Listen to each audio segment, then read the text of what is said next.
আসসালামু আলাইকুম ওয়া রাহমাতুল্লাহি ওয়া বারাকাতুহু। ভোক্তা অধিকারের কর্মকর্তাকে দেখে ব্যবসায়ীরা কেন তাকে এরকম ঘিরে ধরল, পুরা ভিডিওটা দেখেন, দেখে আপনাদের মতামত জানান। এরা কারা, কেমন ব্যবসায়ী এরা? চাউলের সিন্ডিকেটের প্রত্যেকটা ব্যবসায়ী দেখেন ভোক্তা অধিকারের কর্মকর্তাকে ঘিরে ধরছে। তো পুরা ভিডিওটা দেখেন, দেখে আপনাদের সবার মতামত জানান। কি হইল পুরা ভিডিওতে দেখবেন, পুরা ভিডিওটা দেখে সবার মতামত জানাবেন। ধন্যবাদ সবাই। 100 বছর স্যার আমাদের কত বড় ছিল। আমাদের আপনার মালটা কিনে নিয়ে আসতে হবে আউটের আপনার বাইরে, ঢাকার বাইরে থেকে, মিলের থেকে এবং জব থেকে আপনার কর্পোরেট মার্কেটে আসছে। এরা পুরো বিশাল সারা বাংলাদেশ, কিন্তু এখানে তো কর্পোরেটের বাইরেও অনেক বস্তা আছে, কর্পোরেটের বাইরেও বস্তা আছে তো এখানে, বলি সবই আছে। যখন মানে এখন তো কর্পোরেট শব্দটা হয়ে গেছে একটা পলিটিক্যাল শব্দ। আমি না এটা না, ওরা যাকে ধরায় সেই কর্পোরেটের কথা বলে। আমি বলি স্যার, বলেন। ওরা যে বড় মার্কেটিং, ওরা যেভাবে ধানটা কিনে, আগে ধানের বাজার কম থাকতো, এটা বাস্তব। ধানের বাজার যখন কম ছিল, এখন তাদের আপনার মার্কেটিং বড় হওয়াতে কম্পিটিশনে আপনি ধানের বাজারটা কিনে ধানের মূল্য বৃদ্ধি পেয়েছে, আপনি চালের বাজারটা আপনার ধানের উপরে চালতে হয় স্যার। ধান যখন বাজারটা বাড়ে তখনই আপনার চালের বাজারটা বাড়ে।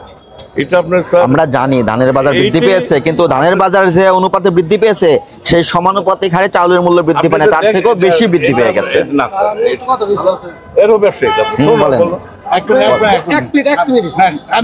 আচ্ছা আপনি $100 এটা আমদানিকৃত চাউলের ক্ষেত্রে। চালও যদি আমদানি কেন, আমি চাল বিক্রি করে কৃষক কি করবে? তেল কিনবে, ডাল কিনবে, হলুদ কিনবে, সে তো কমবে না, এটা দ্রুত পোস্ট করতে বলেন। ইম্পোর্টের। এটা দিয়ে দাও। আপনি কেন এই কমাই রেখে আমরা কি ইম্পোর্টই থাকবো সারা জীবন? ইম্পোর্ট তো সরকার তো করে না, যখন ব্যবসায়ীরা মূল্য অযৌক্তিকভাবে বাড়িয়ে দেয় তখনই কিন্তু ইম্পোর্টের সিদ্ধান্তটা আসে। ইম্পোর্ট যে করে না, কত বছর তো করছে। ওই যে যখনই চাউলের মূল্য বাড়িয়ে দেয় তখনই ইম্পোর্ট করতে হয়। আমরা চাল বিক্রি করার লোক পাইনি, অথচ গভর্নমেন্ট তো ইম্পোর্ট করছে। আপনারা শুধু একটা সিদ্ধান্ত বাস্তবায়ন করে সহযোগিতা করেন, চাউলের বস্তায় মিলগেট মূল্য, এটা আপনারা সহযোগিতা করেন। আপনারা এই পর্যন্ত কি উদ্যোগ নিয়েছেন গ্রহণযোগ্য? উদ্যোগ নিয়েছেন একবার শুনবো, আমি শুনবো।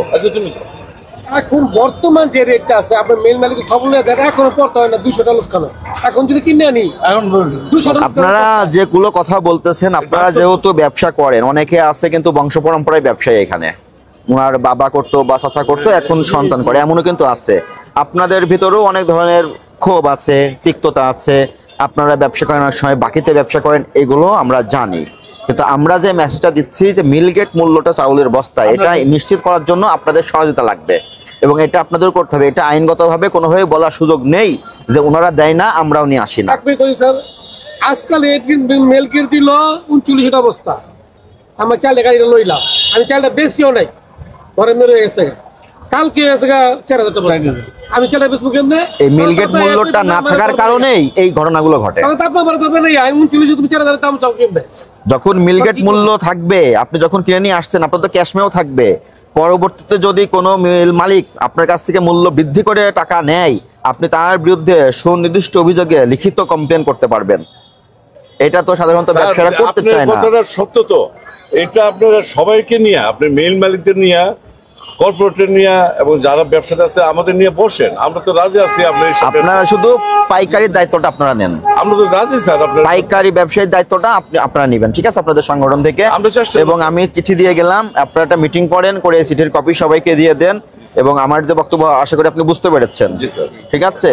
মানে বিষয়টা এমন না যে আমরা এসেছি আপনাদেরকে আইনগতভাবে জেল দিলাম, দোকান বন্ধ করলাম, এটা আমরা চাই না। আমরা চাই এই মুহূর্তে চাউলের বাজারটা যেন যৌক্তিক পর্যায়ে থাকে, খুচরা মূল্য ভোক্তা সাধারণ যেন ন্যায্য যৌক্তিক মূল্য এবং গ্রহণযোগ্য মূল্যে চাউলটা কিনতে পারে, ঠিক আছে, তাদের করে ক্ষমতার ভিতরে থাকে।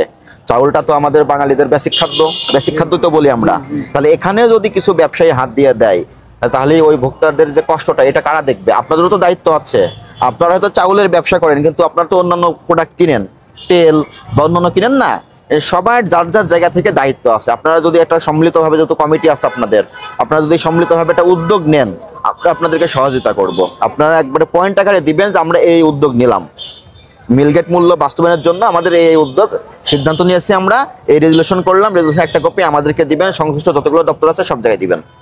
ঠিক আছে, আমার মনে হয় এইভাবে যদি আমরা সবাইকে পারস্পরিক সহযোগিতার ভিত্তিতে কাজ করি তাহলে চাউলের মূল্যটা যৌক্তিক পর্যায়ে থাকবে। স্যার একটু মোকামে খবর নিতেন, মোকামে অভিযান চলতেছে, আপনি খবর নিয়ে দেখতে পারবেন। সবচেয়ে ভালো হতো, প্রত্যেকটা মোকামে অভিযান টিম গেছে। তাহলে ভালো হতো স্যার। কিন্তু ওই যে ওরা আবার ওখান থেকে কি বলে যে পাইকারি বাজারে গেলে ভালো তো স্যার, মূল কারসাজিটা ওখানে হয়।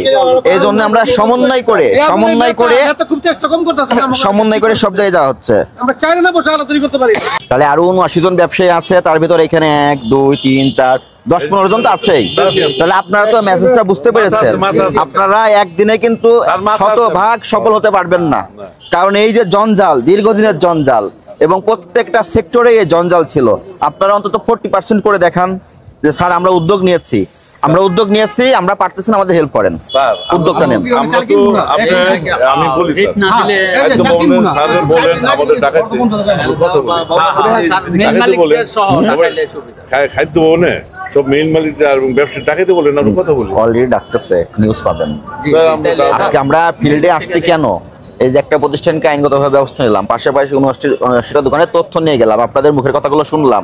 আসলে মিল মালিকদের কি সিচুয়েশন, আপনারা কোন মাধ্যমে ব্যবসা করতেছেন, সমস্ত কিছু সম্মিলিতভাবে এটার প্রতিবেদন রিপোর্ট যাবে এবং এটা সংশ্লিষ্ট ডিপার্টমেন্ট কনসার্ন আছে। আপনারা যেটা চাইলেন না, আমরাও চাই যে আপনারা এই সমস্ত যারা বড় বড় আমাদের থেকে আমরা জায়গা থেকে চাল কিনে নিয়ে আসি, মিল মালিক কর্পোরেটর তাদের নিয়ে আমাদের বৈঠক বলেন, ওইখানে আমাদের কালকে আপনি আসেন, আমরা আপনার কিনা যৌক্তিকভাবে রাখতে পারি।